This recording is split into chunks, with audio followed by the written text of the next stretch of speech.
President Joe Biden addresses the queer and trans community at this year's State of the Union address. For our LGBTQ plus Americans, let's finally get the Bipartisan Equality Act to my desk. Twin Cities artist and entrepreneur Lewiee Blaze stops by to kick off our conversation and series on fear. To lose my queen, my heart, my soul, my everything. And our Pink Power panel is back. Are we becoming the United State of fear? When I turn on CNN and Fox News and MSNBC, it appears to me to be a fear factory. People are afraid to speak their minds of fear of being canceled. There's fear from the stuff that's happening with the virus. There's fear from just being a black man walking down the street.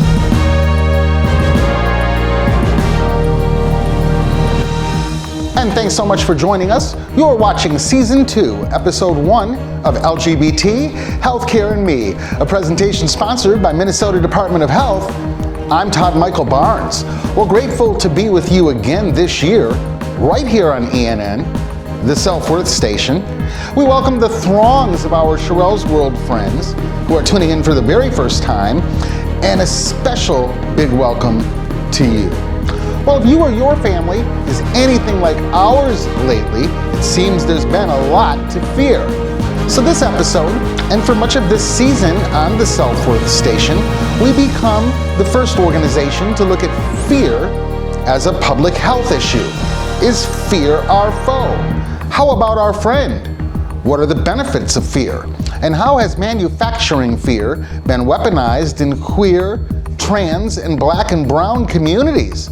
Well, during this episode, we hear from Twin Cities artist and entrepreneur Lewiee Blaze, who recently lost his cherished mother to a brutal stabbing. How does Lewiee now handle the issue of fear? We hear from Minnesota Department of Health's Reneka Evans. The Reneka Report is back. What are the latest happenings at Minnesota Department of Health? And how does Reneka deal with fear? And of course, our Pink Power panel is back, adding the sugar and spice to our show.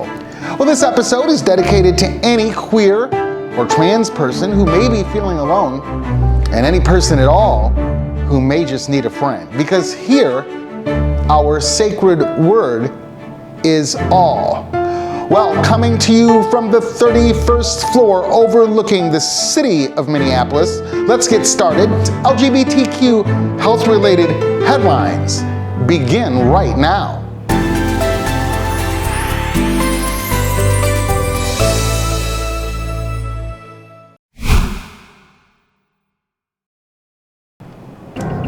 Well, first, a pink twirl around the world. The Los Angeles Times reports gay marriage is illegal in Ukraine, saying although queer and trans people are not expelled for being gay or transgender, they're not necessarily welcomed. The Russia attack on Ukraine has put under a different microscope the disparate treatment LGBTQ persons still face in Europe and around the world. The LA Times says 31-year-old singer Z Famalu, who is a trans female, wants to escape Ukraine, but because males under the age of 60 are prohibited from leaving the country and they must remain to fight and take up arms, Z Famalu isn't allowed to leave the country. Instead, she must stay and fight because the official paperwork states she was born a male at birth. Now, Z, offering a comment, said, although we were already fighting for our lives, we're now actually in war. Now, one of the many reasons LGBTQ persons are terrified of a Russia takeover in Ukraine is because Vladimir Putin views gay people as the scourge of the earth, as less than, which means LGBTQ persons are either targeted for violence, relegated to silence, and are now on a list of persons to be put into camps like caged animals when captured by Russian thugs in Ukraine. Now, queer and trans people are still not widely accepted in Ukraine, although there's better treatment than in Russia. However, Ukrainians continue to discriminate against and target and treat gay people differently. Now, Open Democracy reports in 2013, Russia passed a near unanimous law that bans LGBTQ plus expression, outlaws pride marches, detains activists, and cultivates a climate of hate. USA Today reports Black and brown refugees are once again being turned away at the border or denied entry on certain trains leaving for Europe from Ukraine amid the Russian attack. Now, with 4 million people expected to leave Ukraine, the head of the UN Refugee Agency has acknowledged some refugees fleeing Ukraine have faced a different treatment. Disney says it will still fund Republican Don't Say Gay bill backers, the people who support banning all LGBTQ references in certain Florida schools. The Orlando Sentinel reported Disney has given money to every single sponsor and co-sponsor of the Don't Say Gay bill, which passed the Florida House of Representatives on February 24th. Disney says in a statement, the biggest impact we can have in creating a more inclusive world is through the inspiring content we produce, the welcoming culture we create here, and the diverse community organizations we support, including those representing the LGBTQ+ community. President Biden called the Don't Say Gay bill hateful, saying, I want every member of the LGBTQ+ community, especially the kids who will be impacted by this hateful bill, to know that you are loved and accepted just as you are. I have your back, and my administration will continue to fight for the protections and safety you deserve. Former Disney chairman and CEO Bob Iger responded on Twitter, saying, I'm with the president on this. If passed, this bill will put vulnerable young LGBTQ people in jeopardy. Florida Governor DeSantis said at a press conference, it's not discrimination. It's about no sexual instruction given to young students. And finally, from around the U.S. President Biden talked directly to the LGBTQ community during his first State of the Union address held Tuesday, March 1st. And folks, for our LGBTQ+ Americans, let's finally get the Bipartisan Equality Act to my desk. The onslaught of state laws targeting transgender Americans and their families, it's simply wrong. I said last year, especially to our younger transgender Americans, I'll always have your back as your president so you can be yourself and reach your God-given potential. Folks. So we ask, are these United States turning into one United State of fear? Are we safe inside our homes? Are we safe out on the streets? Are we safe to open our mouths? Being in the middle of a once-in-a-100-year pandemic is anxiety-provoking enough. But what are we doing to exacerbate the situation? How far can the dial be turned up? And how far down is down? Well, people are talking about America coming to a breaking point, but what about you? How do you escape what some might call a never-ending fear factory? How do you face your fears? And where do you find the courage to get up, stay up, and move on? Well, here at ENN, we tasked ourselves with facing our own fears. And while doing so, we surprised ourselves, causing us to wonder, maybe the people we need to fear may just be ourselves.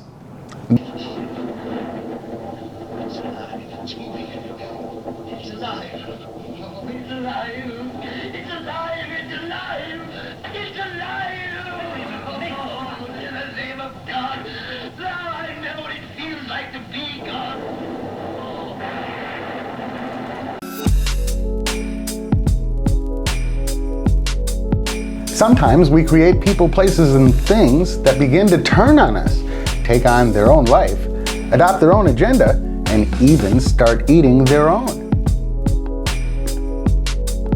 We may not want to defund or incarcerate some of these people, places, and things which begin to turn on us, take on their own life, adopt their own agenda, and even start eating their own. We, the jury, in the above entitled matter as to count 1, unintentional second-degree murder while committing a felony, find the defendant guilty. We should all agree the answer is not to defund the police, it's to fund the police. Fund them. But what about re-looking at what we've created in our own name, with our own tax dollars, in our own communities, in our own nation, and on our own earth?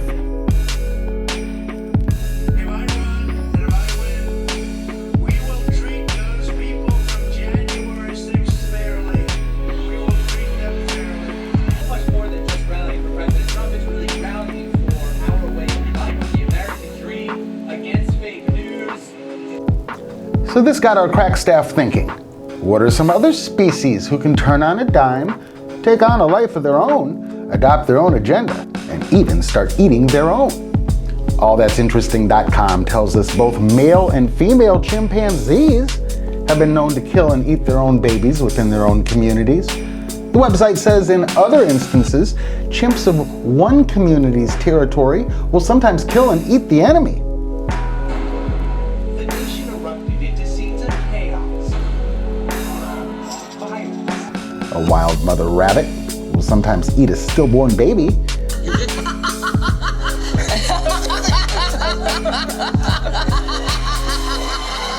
The praying mantis is the most well-known cannibal animals, in which the female will sometimes tear off the head of her male counterpart and eat it to nourish herself to provide her soon-to-be gestating offspring.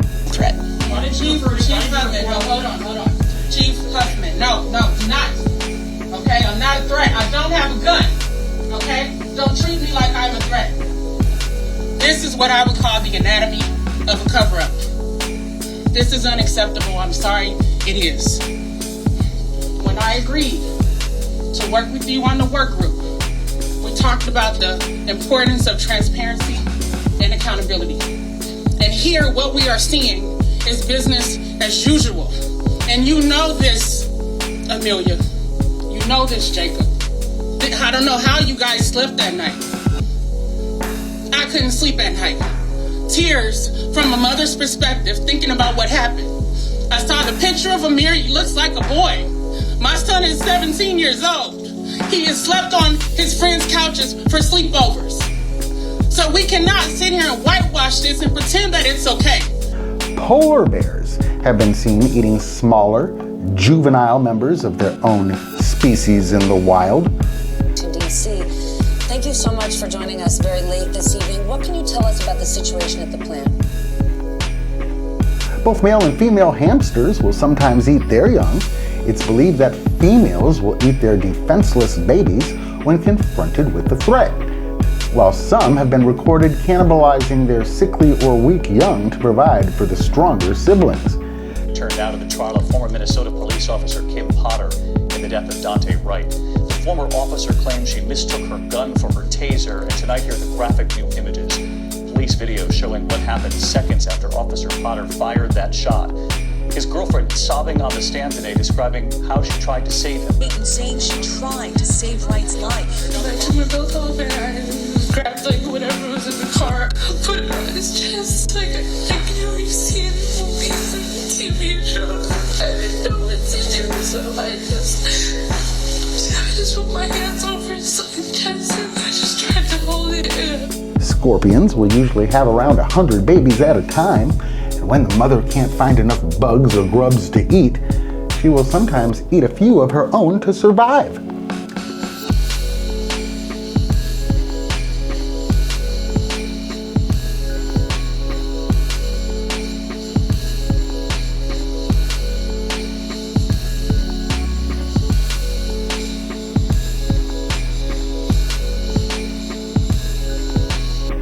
AllThat'sInteresting.com says perhaps the most least forgiving of the cannibal animals, the sand tiger shark, begins eating their own in utero, with larger and stronger embryos consuming the smaller ones and the weaker ones right there inside of the womb.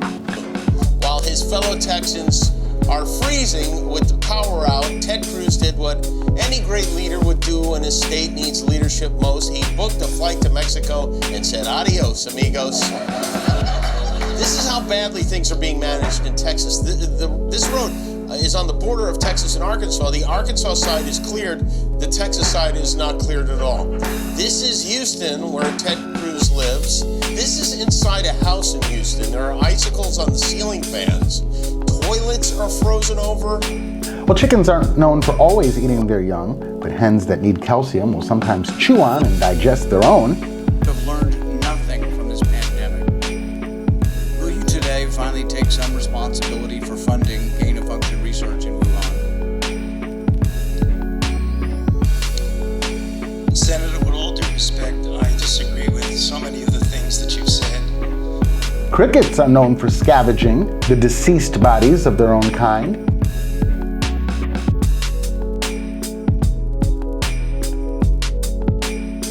Many folks don't realize that the perch is known for being aggressive. Both parents and siblings eat the young. And of course, the black widow spider, who kills and consumes the father of her babies shortly after mating.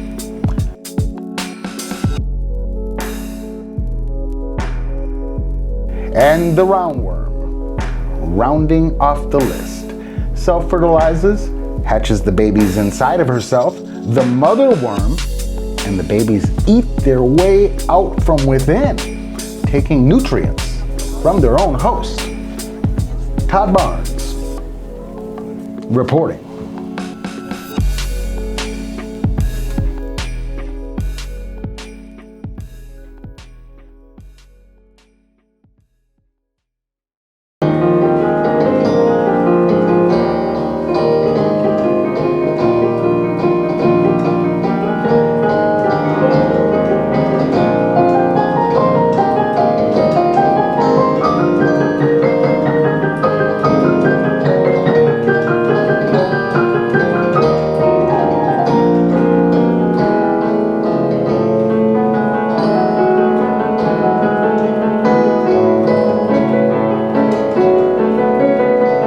Right now, we hear from my own godson, Lewiee Blaze, talking at a press conference shortly after the brutal stabbing of his mother, speaking along with community leaders about his mother's killing, the first homicide in St. Paul, Minnesota, in 2022.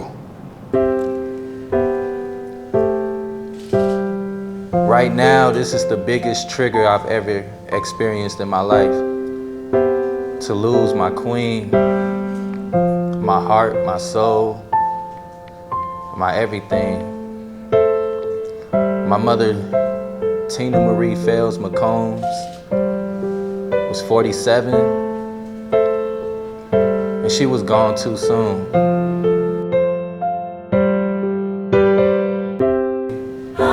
We have to process this traumatic history and now this current event. And it just sucks. We've been stripped of our privilege to have a true happy home.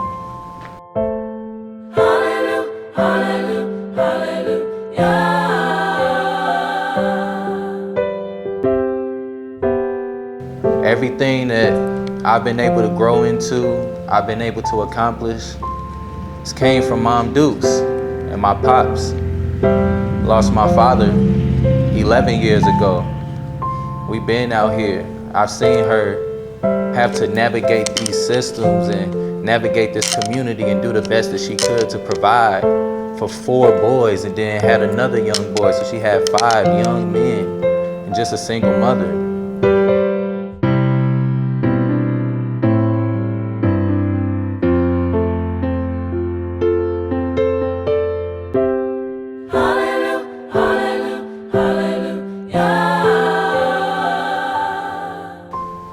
We're here today because I know my mother, she will want us to find that pause before we make a choice and before we respond.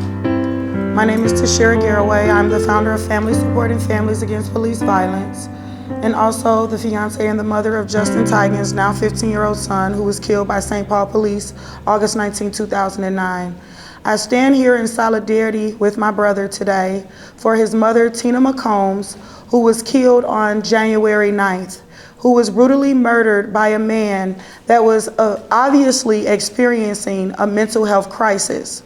This man had reported to the shelter in which he lived that he was seeing different things and just experiencing some mental health symptoms.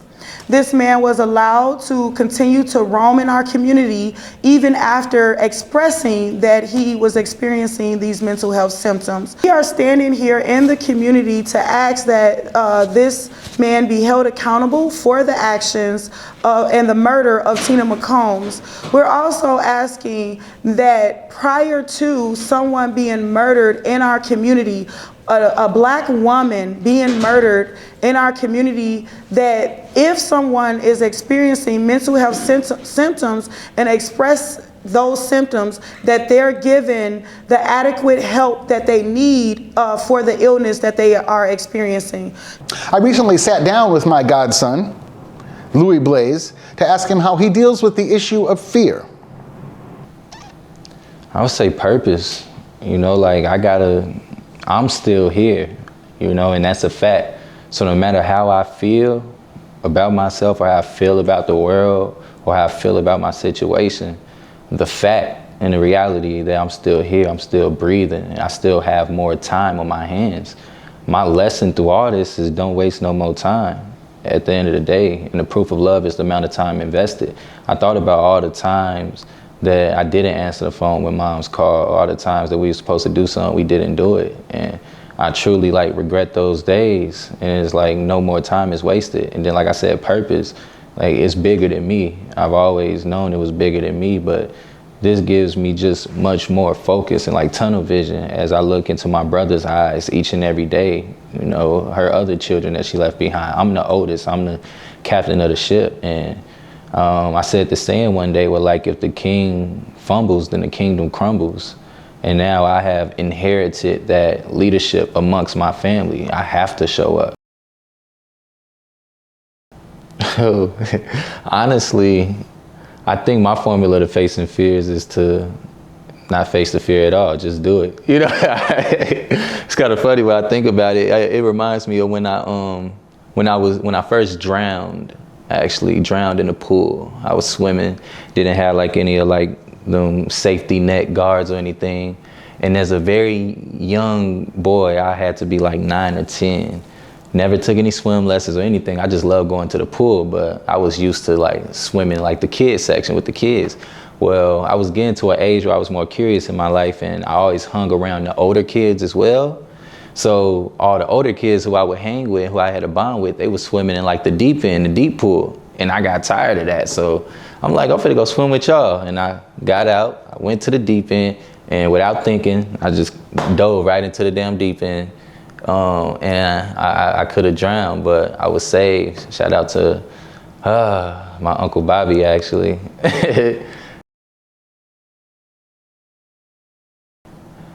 That lesson taught me that, you know, it's levels to this shit, right? We all crawl before we walk for a reason. You know, although it looks nice over there, you want to be there, there's still some things that you must learn that you got to equip amongst yourself in order to get to that other side. So I would say that's what that taught me for sure. You know, it's perseverance, you know, the ability to still show up in spite of the many, many obstacles that may be in your way or may seem to be in your way, the inspiration, the aspiration, but most importantly, the 5 values that I embody and what represents my brand of truth, love, peace, freedom, and justice. You know, everything that I do is to live in that truth, to speak that truth, to be true, to spread love, to be love, to find peace, to give peace, right? To be free, to show others the gateway to being free, and justice, you know, to maintain that integrity and hold ourselves accountable first and foremost. So then we're more credible to go out into the world and hold others accountable. So it's most definitely why people should smile, because that's what I do, and it's all for you, and we are reflections of each other. If I can get up and I can still smile after, you know, losing my queen, literally the one that brought me into this world at a very, very unwanted, short notice, spontaneous, out this blue ass time, nobody saw this coming. Nobody, literally nobody. Me and my mom was just talking about, you know, starting a business together, you know, and doing big things, getting to that dream stage with my moms, and it felt so good. Yeah, it was brought short, but I still been able to smile. And, you know, Mom, she making sure that I smile too. She always told us to keep our head up, and she gave us our duties and assignments while she was here, so we know what the mission is, and the mission would be complete. And what might she want to say to the world tonight if she could? You go, boy. I just heard it in my head. Like, you go, boy. I'm so proud of you.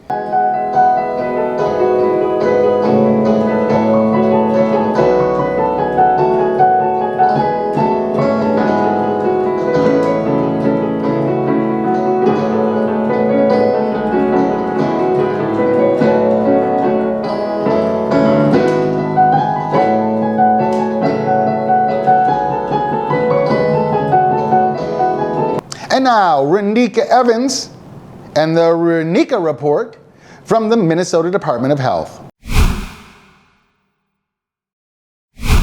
Because of the progress we've made, because of your resilience and the tools that we have been provided by this Congress, tonight I can say we're moving forward safely back to a more normal routines.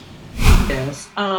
But first, I would like to start back by acknowledging Black African American history and the accomplishments of Blacks and people of color throughout the years, and that things are still happening and changing in the community today. Talk to me about maybe the different ways that MDH is protecting people in the community. Yes, good question. So we are out in the community. We're still providing vaccine events, testing events, and we're also providing something that we all call PPE, which is personal protection equipment. And so, Todd, you know, I love to give out numbers, and I just go ahead and see, can I read out a few numbers from the department that I work in, which is the Community Health Department, with the focus on the CCC's COVID community coordinators. In that department, we have disseminated or distributed, as of now, 6,900 adult non-surgical masks, 150,000 KN95 masks, 800 kid-sized masks, and again, as of now, 17,010 quick view testing kits, and those are your home testing kits. Disseminated 17,000 within 30 days. So in this week, we're looking forward to receiving a shipment of the eye health testing kits. They are home kits as well. And we'll be starting that this week, at least looking forward to having them arrive at our locations. Is there anything else that you feel like our viewers should be aware of right now as we continue to bear with COVID-19 and try to keep ourselves safe? Yes, I would just like to give the community a gentle reminder of, you know, keep yourself safe in more than one way, and keep HIV testing in mind. Also, if you know someone, if you feel that you may be at risk for HIV, please, once again, contact Rainbow Health. If you have any questions or you feel like you want to be educated more on COVID-19, feel free to reach out to Minnesota Department of Health at www.health.state.mn.us, or you can even step it up a notch and do Centers for Disease Control and Prevention at www.cdc.gov. Thank you. Beautiful. You know, there's so much going on right now in the area of public health, whether it be violence as a community health issue or COVID as a community health issue. And so many people are at home or with their families and friends, and they're feeling scared. Can you tell us a little bit about how you deal with fear in your life and where you have mustered some of the courage to be the person and the leader that you are? How do you deal with fear? With fear. So I have a tight support system of family members that I reach out to and I communicate with. I am the baby of the family. And so, I express myself, they give me feedback. I take it all in. I exercise some of the things that I think is important. And then I kind of drop the other things that I think that may or may not help me. Also, I reach out for any kind of counseling, professional support, and talk about what fear looks like to me. And sometimes for me, anxiety is attached to the fear. And so I make sure I address that as well. Western medicine is a good thing. We can also add our natural treatments that we believe in and put the two together and come up with a personal solution when we're talking about working with fear. Right now, our Pink Power panel, all returning for season 2, we might add, of which we're absolutely elated, took time on Super Bowl Sunday to share their feelings and experiences around the issue of fear. When I turn on CNN and Fox News and MSNBC, it appears to me to be a fear factory, just 24/7 fear factory. And I was critical of that. But more and more I'm thinking, is that fear factory justified? And I thought I'd bring that question to you today in terms of what you're seeing in your community. Is the fear factory justified? And what are some things you're fearful of in the here, in the now, in the present, in your home, in your community, if anything at all? Well, I'll start. I think for me, when it comes to the fear, there's so many different fears that's being pushed when it comes through clinical or just being able to just walk down the street, or just words that's coming out of your mouth, being fearful that you'll be shamed because they feel you're shaming. So it's like it's right now we're living in a fear-ridden existence. People are afraid to speak their minds of fear of being canceled. There's fear from the stuff that's happening with the virus. There's fear from just being a Black man walking down the street, either just from another enemy or from the cops, what's going to happen. So it's a lot of, for me, I know what fear has been driving me and what's been trying to, I guess, make me want to turn the page. You know what I'm saying? Like, okay, well, how do we change this? How do we fix this so that I don't have to feel this way? But I just kind of understand that fear is what kind of drives a lot of us to do a lot of different things that we do, some good, some bad, but I don't know. Thank you. Others? I agree with Wow, but it's kind of like a catch-22 because you can't live in fear, but definitely a real thing right now. But you can't live in fear. I try not to live in fear.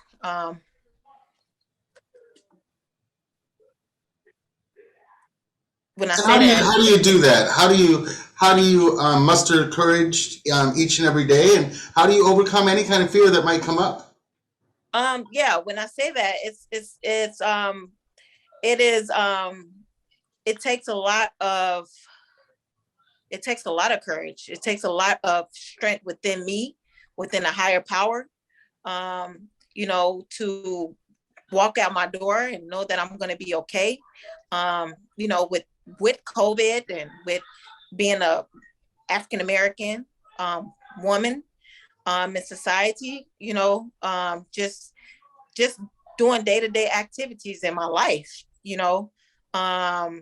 going to the grocery store, going to work, coming home.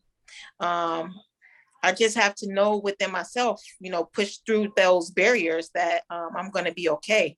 And sometimes that's hard. Sometimes that plays with your mental health as well, so, yeah. Thank you. Joe and Monsees? Yeah, I would say that we were also impacted by death close to us and through family friends. My nephew's best friend was shot and killed around the same time Amir Laki was as well. And shortly after that, Joe and I lost a friend to overdose.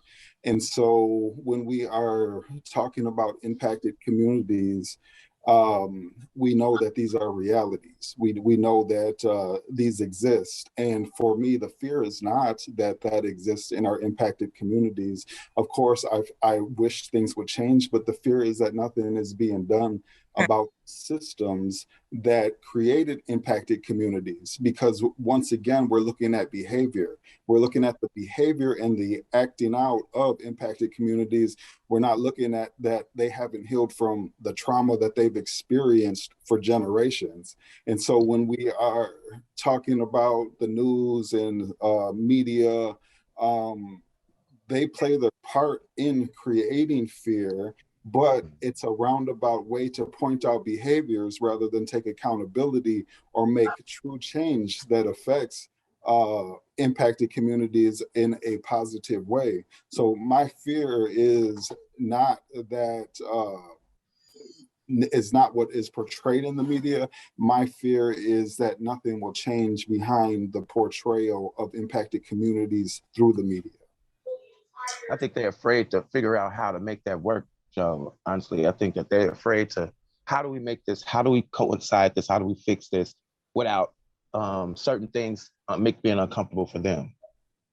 You know, this is what I feel when it comes to the corrections and things that needs to be done, like with their like state level and stuff like that. It's more like what's going to make me comfortable.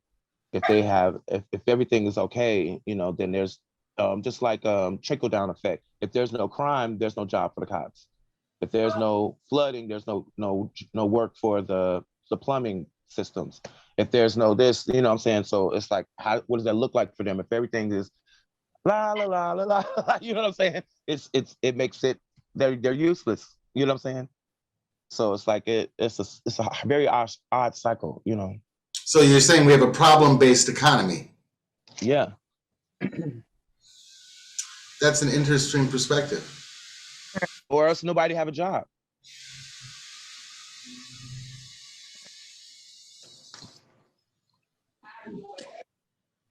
That's why like somehow the prisons are ran and things like that. If you notice, they're not really doing anything to help. And then when they let them go, they have learned more ways to do stuff, or they want to change their life and be a better person, or they have now gained more sneaky skills and they come out and do other stuff, which still it makes them a merchant, because if they're in jail, sometimes they go to the workhouse and they making stuff for these people. They making money off of that. It's just like a cycle of doom. You know what I'm saying? You know, driving on 31st and Nicollet, or thereabouts, there is the police precinct station in South Minneapolis. And what I'm noticing when I drive by is it is barricaded in 3 layers of barbed wire fencing and then huge blocks of cement that are surrounding the entire facility, parking lot and building included, all the way to the corner into the middle of the block. And I'm wondering what message that sends to the community. Were those barricades put up at the time of the George Floyd riots and the burning of the precincts? And a year and a half later, what the community thinks about continuing to have to look at that? I don't live far from that neighborhood. And so, yes, it did happen shortly after George Floyd, shortly after the precinct down on Lake Street. That incident, that's when the barricades went up, the fences, the razor wire, the threat, right? We look at the barricades as there is a threat to policing. What we're not looking at is that policing is a threat to Black and brown people. And so that is, where's our barricades? You know, where's our razor wire? Where's our fences? You know, put one up around me, put one up around people that look like me when I walk down the street, so that our life won't be in jeopardy anymore. So once again, we look at this paradigm shift. They want you to see what they want you to see. But if you flip that thing upside down, you start to see a whole nother perspective. Yes.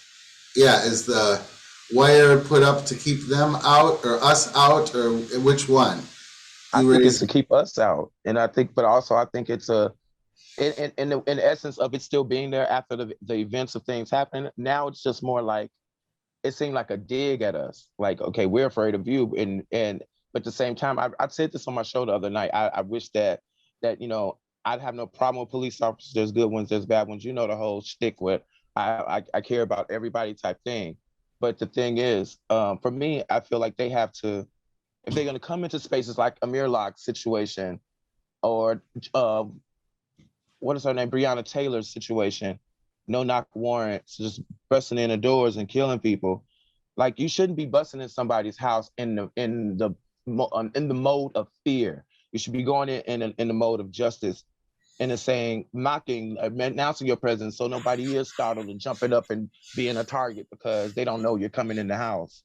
You know what I'm saying? Like, don't move with fear, move with justice. If you're going to do this type of position, you need to be moving with justice.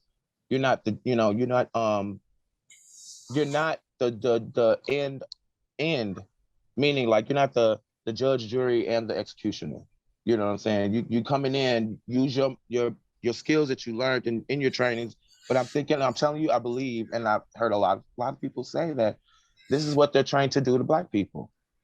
You know, just how they're trained to be more aggressive with Black folks than they are with everybody else. We are liable to kill them or something, you know.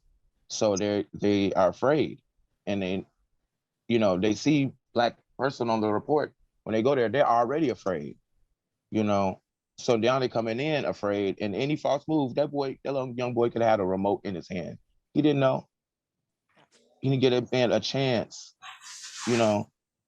So in the United States of America, much of this country was founded on the premise of your house being your castle or being a refuge. And so what can African Americans do who now don't even feel safe in their own castle on their own couch? Is there any advice and counsel as to what to do at that level of fear? And would that be an extra layer of anxiety, whereas before you had to be afraid of going out on the street, but now might fear just being on your own couch? What does that do?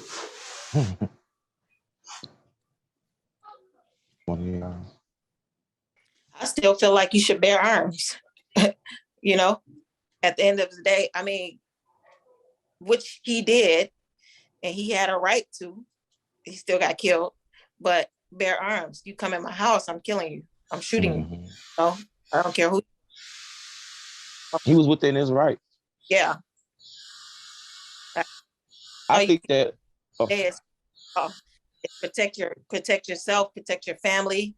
You know, you still should do everything that you I mean, what else can you do at the end of the day besides do the things that you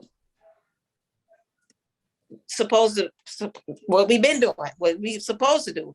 Protect ourselves, protect our families, protect our women, you know what I'm saying? Protect the men, you know, period. Our kids. I agree. And I think that is definitely something that we should have the liberty and option to, but unfortunately in impacted communities, which are Black and brown by majority, they are also impacted by the incarceration system, and having a felony or any type of criminal activity that strips the right away from bearing arms is really taking away that option for people. So for me, I'm also impacted by the justice system.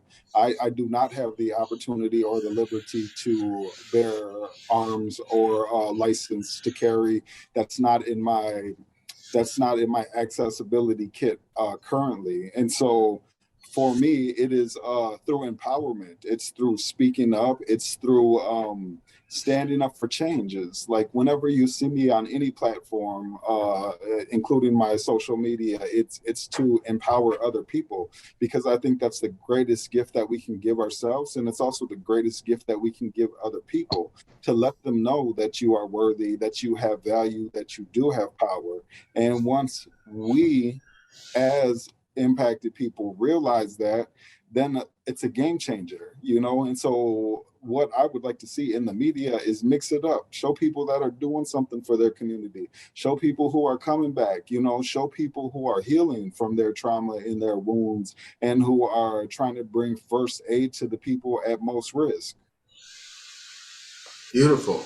Well, you know, one sounded like Malcolm and one sounded like Martin. That might be where we're having a national conversation again.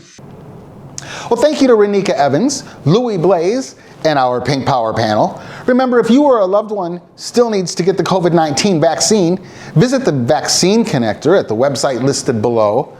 Today we heard some of the different things the Minnesota Department of Health is doing to keep us safe, and we began our community conversation about fear as a public health issue. But what we really talked about, just the same as every episode, what we really discussed were the issues of self-worth and unconditional love.